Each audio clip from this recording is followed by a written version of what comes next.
মহিলারা কিন্তু ওই আদ্যশক্তি মহামায় মন্ত্রটা পড়ো। কারণ আমি জানতো রাঁচিতে, তোমাদের একটা গল্প বলি, আমরা একটা রাঁচিতে গেছিলাম নেতারহাটে। নেতারহাট থেকে রাঁচিতে ফিরেছিলাম, সব অনেক রাত্রি হয়ে গেছিলো।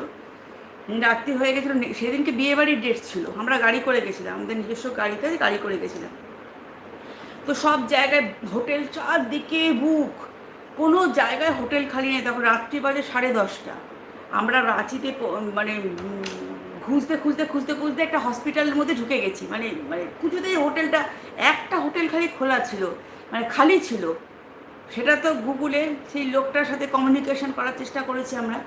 নিয়ে কী করেছে, একটা জায়গায় খুঁজতে খুঁজতে মানে একটা হসপিটালের মধ্যে চলে গেছি। এবার হসপিটালের মধ্যে যখন আমার হাজব্যান্ড ফোন করছে যে হোটেলটা আছে কি না, হোটেলটা আছে কি না, সে বিশ্বাস করবে না, মানে হোটেলটার দূরত্ব যেখানে হসপিটালটা থেকে 6 থেকে 7 কিলোমিটার মিনিমাম, সেখানে ওরা 1 সেকেন্ডে চলে এলো। একটা লোক, একটা বিভৎস